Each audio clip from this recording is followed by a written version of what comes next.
All right, you guys, welcome into this interview. I am so excited about today. I'm literally smiling from ear to ear. I get to share a story that all journalists just love to share. It's the story where preparation, real preparation, finally meets opportunity. A lot of us have family members and friends that have businesses, and we want to see our family and friends succeed in their business, whether that's through collaborations, a financial goal they may have, or if they want to scale. And today I get to celebrate and tell the story of one of our fellow business owners.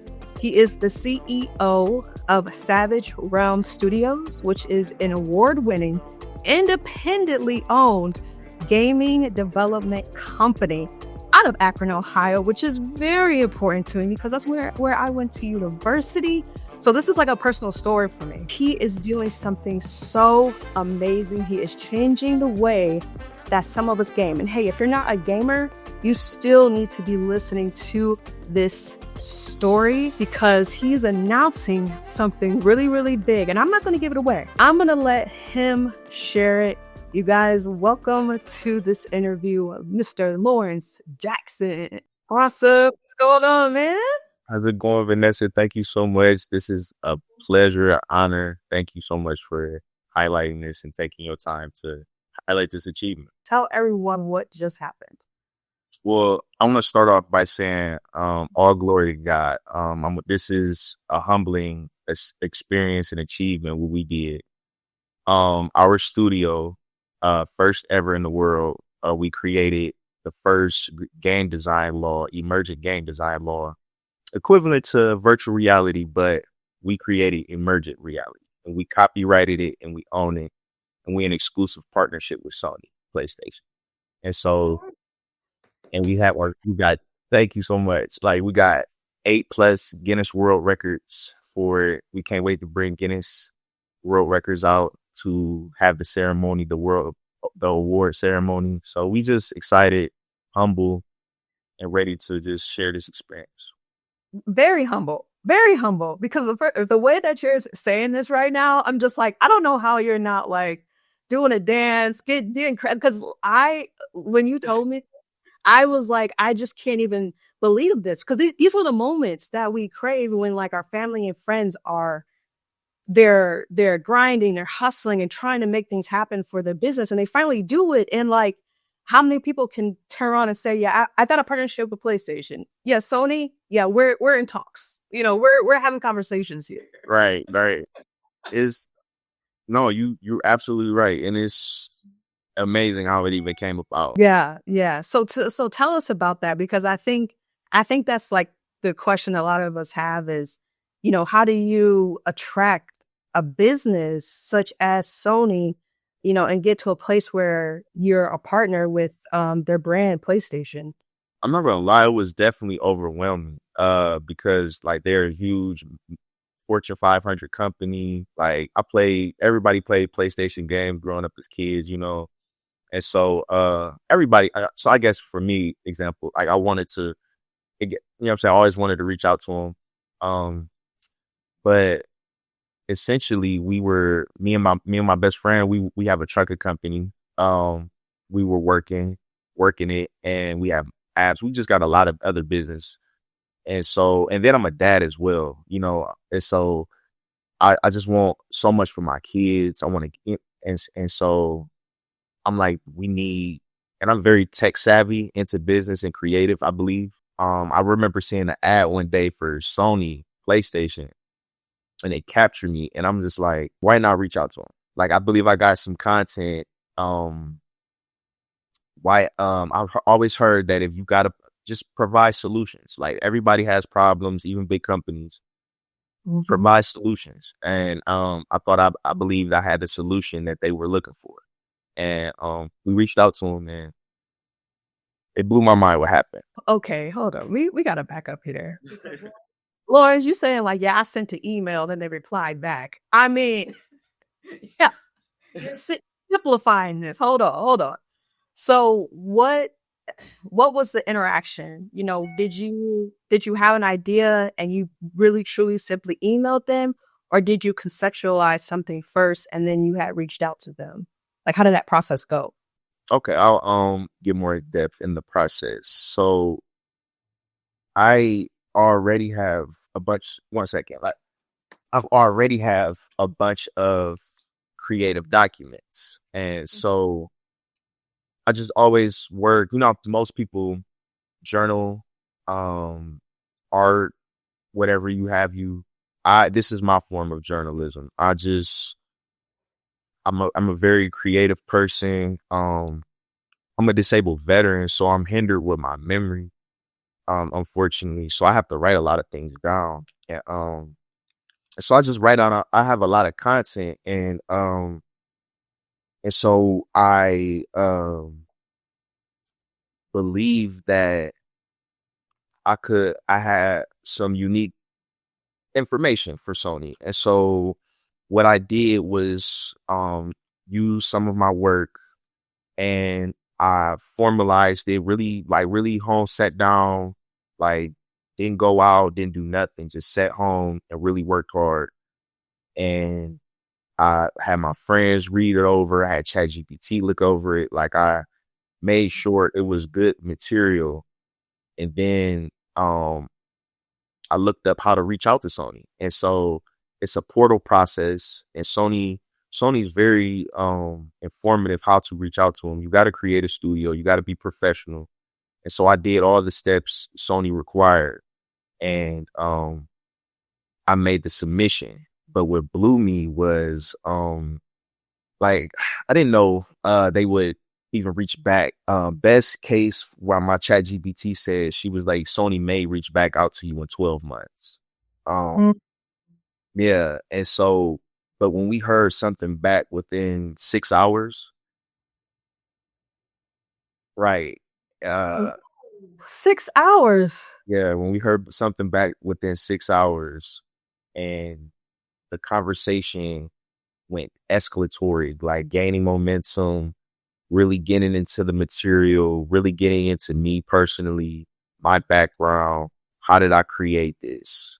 Really specific mechanics. Like they were really interested. And I honestly, I was proud. I started to be more proud of my work, showing them more. And then that's when I knew that it was value there. Because why would Sony even be? I'm just a guy from a parent from Akron, you know what I'm saying? Just a dad from Akron. Like, like why were they contacting me? So like I knew it was value there. So, and I wanted to protect it because I knew what I wanted to work for, the things I was working for. So we that's when we start filing our copyrights over what we now call emergent gameplay. And so when we did that, this conversation with Sony went exclusive and financial and partnership. And we became partners. Yeah. Wow. 6 hours. Yeah. To be honest, and this is more in depth, our email went down. And our GoDaddy email went down. And so they reached out to us within the 6 hours, and we didn't know. And our email was down for days. Sony gave us a ticket, sent us a ticket saying, hey, we reached out to you, and this ticket closes automatically within 7 days. Reach back out to us. Let's continue. Mm-hmm. And so when we took that information, the timestamps, we were like, whoa, they reached out to us that day. And like, we just got our email up, the ticket, like, it was just a lot of like information there. We were like, whoa, like, take this serious. I need to take this serious. Like, and so, yeah. Wow. Wow. And so what was it about your idea that you feel like they found, attractive, to follow up with you? I guess this kind of gets into what Realm Studios, what it is. Right. What makes us number one in the world, I believe, is all games now are made traditionally. A lot of people, like almost 1,000 plus engineers, all type of work hours to do. Everything is scripted, and it costs almost $1 billion to make now. It's unaffordable. That business model they're making is just unattainable. And so we recognize that, seeing that these Xbox, Sony, they don't want to pay those big numbers. The studio, like, it's just unaffordable. And so we knew strategically there was a solution there, because there is a problem. And so we instantly thought on a structural level, design level, architectural level, how can we be different in every way? Like, what is our genesis effect? And so that's when we implemented. To be honest, we listen to the gamers. The gamers tell you what the demand is, what they want. And so just supply it. And they want, in essence, emergent gameplay, something that remembers them, feels them, that's gives them gameplay that they feel that the game that replicates their gameplay and play style, that's different from however somebody else would play. And it gives replayability. Like, our design and development model is 90% cheaper. We could do it. Their traditional companies are going to cost like almost $1 billion to make it. We can do it less than 100 million for AAA major games. We can do it. They do it with 1,000+ individuals. We could do it with a core team of less than 200. Traditional gaming is 6+ years for really good games, probably 3 to 4 being fair. 24 months. And that's just adding extra time, being really careful of our work. So our model is just different on the business side financially. And then on the game design side, we offer exactly what every single gamer wants, because we use AI emergent gameplay. And our design laws and system laws it's so interconnected and emergent. And the fact that we copyright and own it, so nobody else can, like, you have the license from us to get this type of gameplay. So that partnership, it was a no-brainer, I believe, for some. And you guys got your licensing and copyright and stuff like that before you approached Sony? Yeah, we copyrighted mid conversation with Sony, because I'll be honest, I did not know truly what I was really doing and how valuable it was until I just started going over the word as the conversation progressed. So I'm like, and then doing the compare and contrast with the other companies. And I'm like, yo, we're completely different. And it's making sense why we're different. And so I just started learning it more, if that answers your question. Yeah, because I think, and this is another thing that you have mentioned in your statement, was about like ownership, and basically essentially having your ducks in a row, so that when you are presenting your idea, that it's respected, it's valued, and stuff like that. And so, from that perspective, when you're in collaboration with a company like Sony, it's like you really do have to have a lot of your ducks in order. You do have to do all the legal things that maybe some other business owners may not do, because they don't think it's important, because they might see Sony on the horizon, but they're not in collaboration, Right. Yeah. No, yeah, you're absolutely right. Because that's where we created our value and our exclusivity, and the way we were able to communicate with not only Sony, but just everybody, Quantum Tech, Xbox. We're not licensing out Unreal Engine or some things that somebody else used. Like, we created our innovation, like, and we copyrighted it. And this innovation we created so happened to be a solution y'all looking for.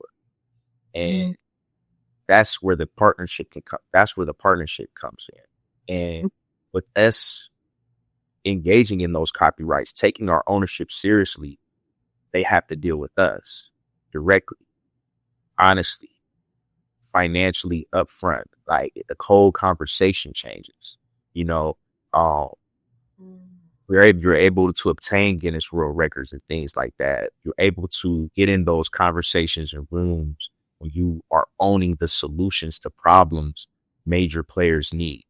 And so that's definitely been our focus as a company, because we're a small company. It's just me and my best friend. Like, you know, like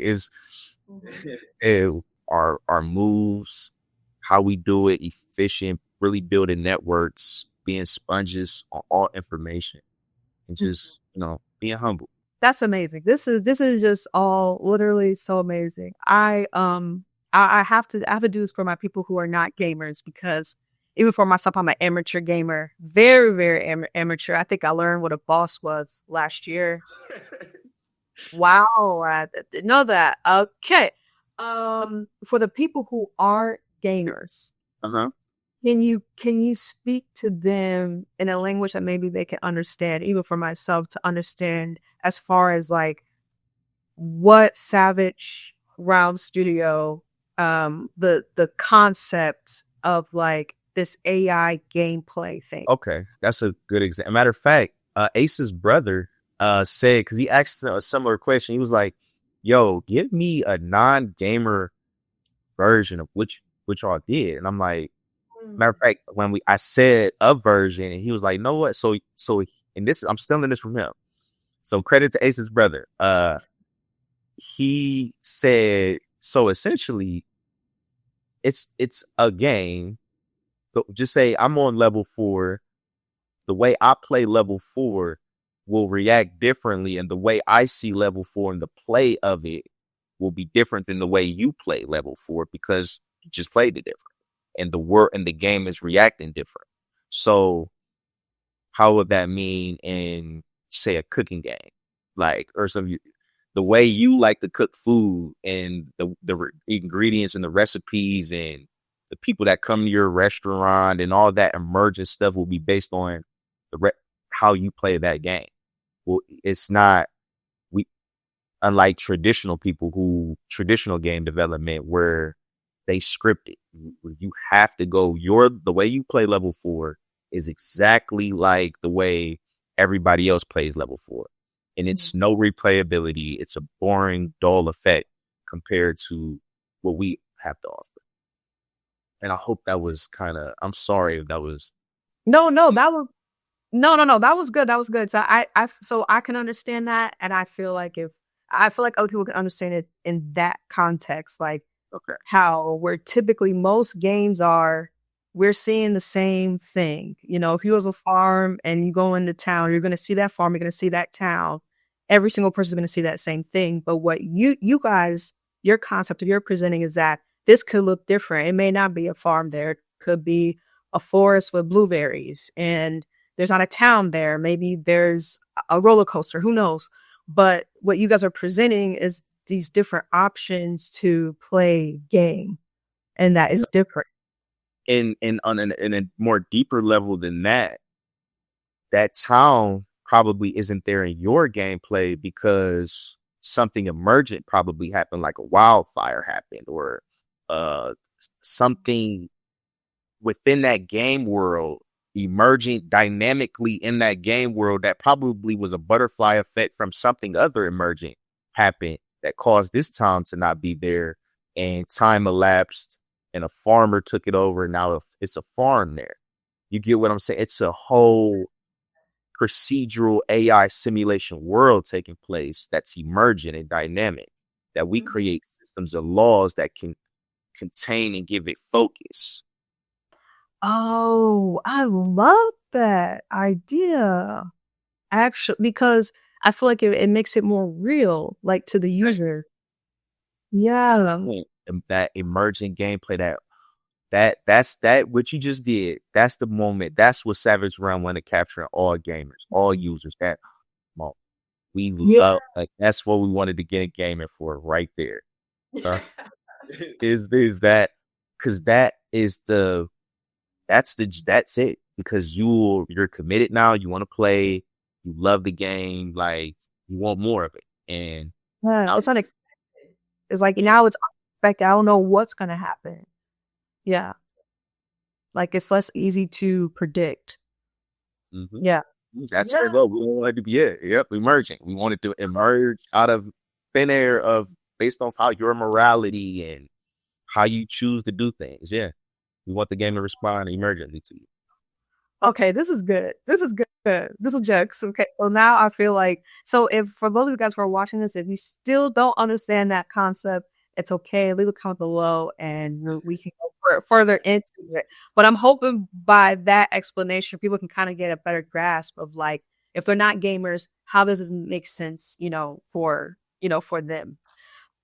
I always like to ask, these kinds of questions about the journey to getting here because, you know, even though we're saying it's super easy, like, yeah, you partner with Sony and this is like a really great celebration. There is a ton that has happened on the back end that we did not see. And we've already heard you talk about the legal part of it, some of the things you guys have to take care of. But I want to know from a personal standpoint, you and your team, what are some of the things that you guys have had to privately, go through that doesn't get seen in order to get this kind of collaboration? That's the sobering, humbling question right there. The journey, the S's up.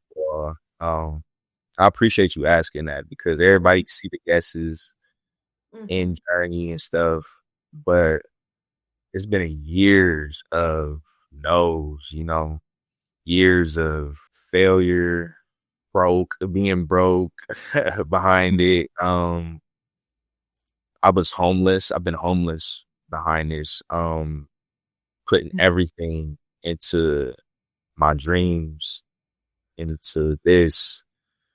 Uh, yeah, it's actually really sobering, humbling. Dealing with people who don't believe in you, think you're a nut, think like, what are you talking about? Like, like dealing with that, just staying mentally strong. Like I tell people all the time, like invest in yourself, like trust yourself, like, and then use the resources in this world, like the chat GPT. Like, why don't you ask your chat GPT or your best friend or somebody or close to you who genuinely will listen to your input and will protect your input? Ask them for feedback.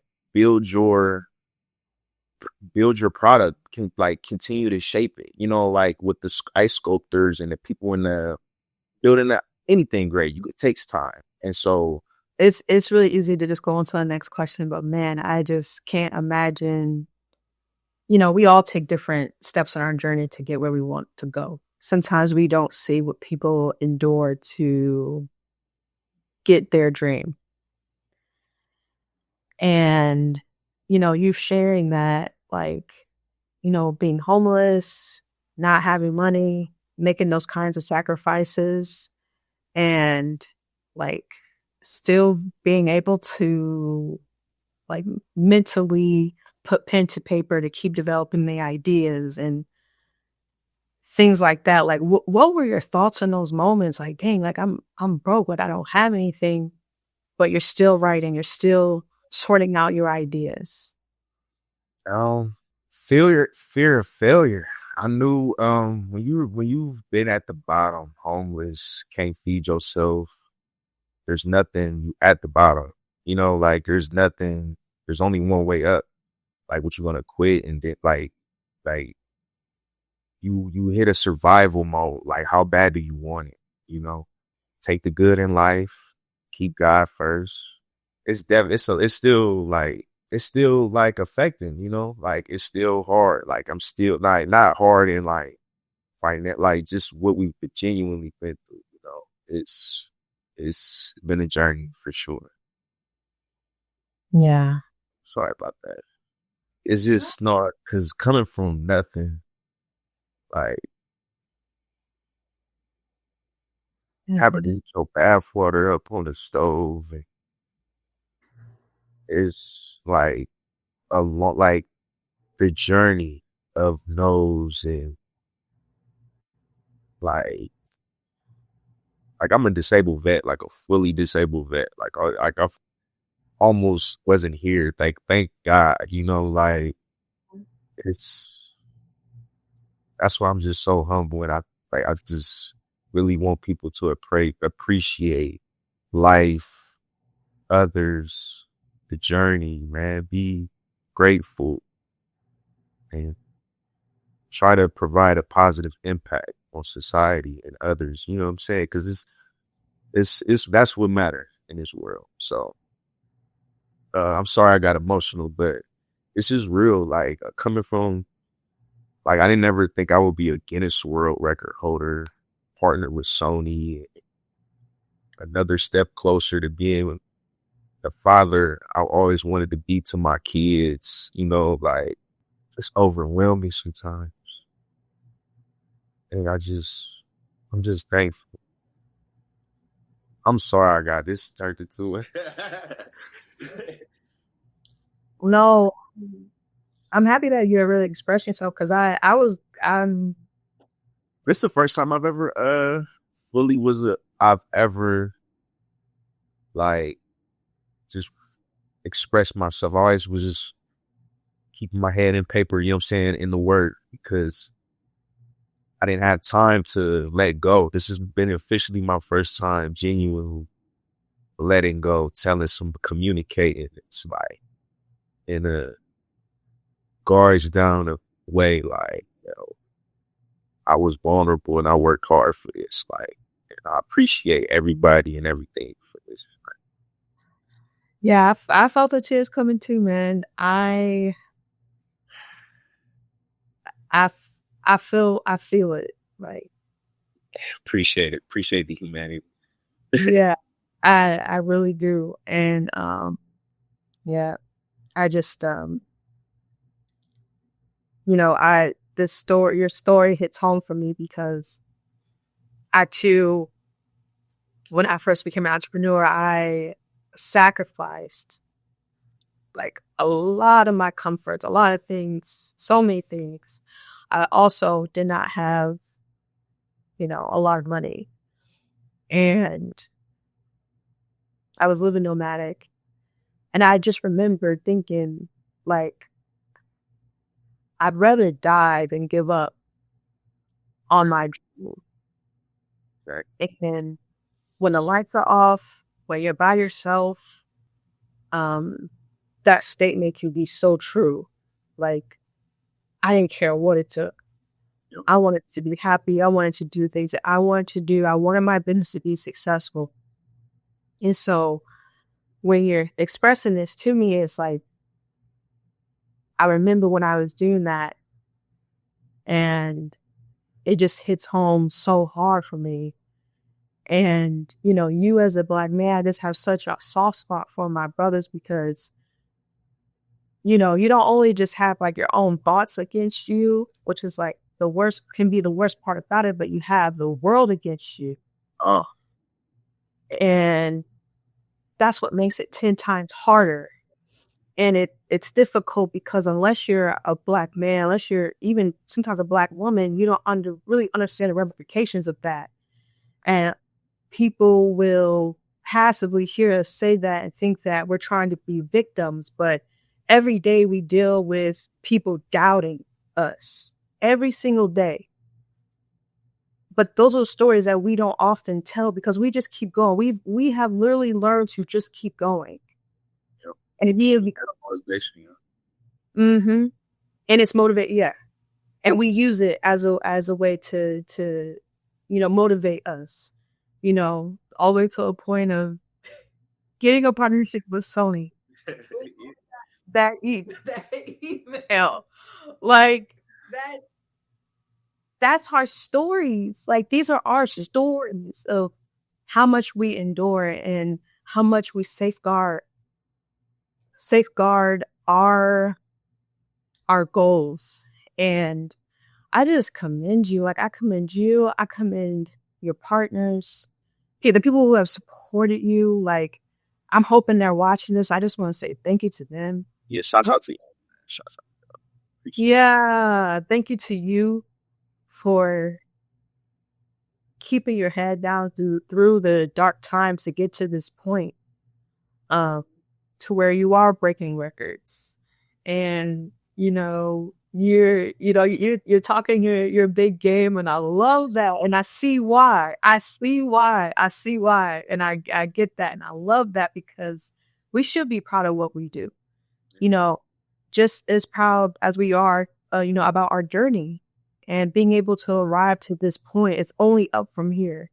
And, you know, I'm really excited to see what you do and how you get it done. Um, I have to ask, because there are a lot of young Black men who are, tech nerds, gaming, boys, and um people may look down and for the things that they do, because they're probably nerdy, creative, folks or whatever. What advice can you give for, the young Black men that might be in your position where, they have an idea, but they don't know how far it can go? I'll tell them one. I'm gonna give them one philosophical one and one an actual one that they can apply. You pay the future. All the nerds, people using their brains and still trying to figure it out. You the future. You the future. So don't worry about it. You keep after it. Keep your energy right. The right people gonna come, and the right things is gonna happen. Second thing, I would do something you can apply. Everybody got a phone or a digital thing that you can get on. Download ChatGPT. Trust me. Download ChatGPT and engage with it. Talk to it about your business plans and ideas. Hopefully there are things that can be copyrighted and legally protected so you can engage with not only your chat, but other people and businesses and entities more freely. No, that's really helpful advice. So now that this partnership is in place, what's next? Like, what are you guys looking, to do? I know there was some mention of a curriculum, things of that nature. So what's coming up next? Yeah, we want to get our Guinness World Record announced. And so we known officially, and it's muscle memory that we are the home of Emergent gameplay. We want to continue to building on that brand and marketing, but we also want to provide opportunity and growth for others to win, so we want to teach this curriculum, this sovereign design law, this ecosystem that we partner with Sony with. We want to be able to certify others so they can be masters in this game design law that is profitable and they're market ready wholesale if they learn our curriculum. And what we create, they will be certified, and to the point those certifications will be worth God knows what, because I could see the industry asking, hey, are you SDL certified? Are you certified in emergent gameplay? Because if you're not, that's what the gamers want. And we're the only ones who can offer that certification. And so we definitely want to partner up with an institution and attract the most creative gaming minds. Anybody who want to get in the industry, come to that institution. We're partner with me, and because we are the direct, we the future. We are the future of emergent gameplay. We are emergent gameplay, and we got the direct pipeline to the industry. Wow. We have the curriculum, the only curriculum on the planet that can get students directly from the classroom to studio to the industry. Nobody else on the planet has ever offered that curriculum, can offer that curriculum. So, but this already precedent of gaming interacting with educational universities like Unreal Engine and stuff, but those are just tools. We're offering game design laws where individuals can come use these laws and create their own worlds. The next great gaming company will come from those certifications. Watch, mark my words. Wow. Wow. And that's going to be so cool to see. So you guys are planning to work with multiple universities to present this concept and curriculum. We're contacting multiple, and we're kind of staggering it, but we're reaching out to university because we know what we have to offer. But this is exclusive. We want to partner with only one institution, and we want that institution to have an upsurge in student enrollment full of people who want to get in this gaming industry, interact with AI, simulate, because it's a lower barrier. There's not everybody can get into this gaming industry, what we have to offer, and just use your mind. Use your minds. I'm telling you, and work with others.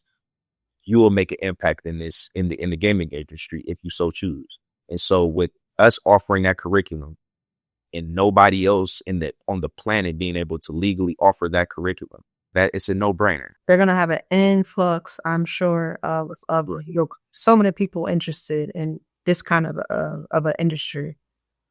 Mm-hmm. And then it's so nuanced because unlike you using an Unreal Engine, a tool, everybody uses Unreal Engine. There's nothing significant about that. But you having a certification in sovereign design law, emergent gameplay, that sets you a part of you're the cream of the crop in the gaming industry. No. So everybody, because with everybody from Sony, Xbox, anybody who wants to create games for the gamers, you're the person to come to because you are trained in what they want.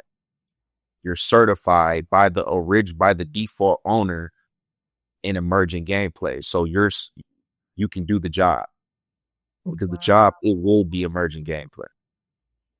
Wow. This is so neat. I can't believe that we're literally just like on the cusp of this coming out, happening. This is so crazy.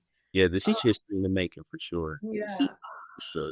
I can't wait to engage, honestly, because I've been playing Stardew Valley and some other games, Hogwarts Legacy, and I would love for there to be this emergence that you talk about where things based on how I'm playing, it's centered around my gameplay and not I'm doing the same thing that all these other gamers have already done to create to go to the next level. So, as we kind of close here, what can we do to support, you and your team and the company? Let's share in this victory, but also the spirit, the essence of what you gave me. Share with others. If they got any ideas, just reach out to me, Lawrence at savagerealmstudios.com. Our Instagram is Savage Realm Studios. Savage Realm Studios. Message me, email me. I'm very responsive, open, collaborative. Y'all know y'all heard parts of my story, man. Y'all know I'm as human from the mud as it get. So we could chop it up. We could talk. Yeah, for sure. Let's talk. Lawrence at savagerealmstudios.com. I appreciate this. God bless everybody. Now, really, this was a blessing. I'm so humble. I'm so thankful.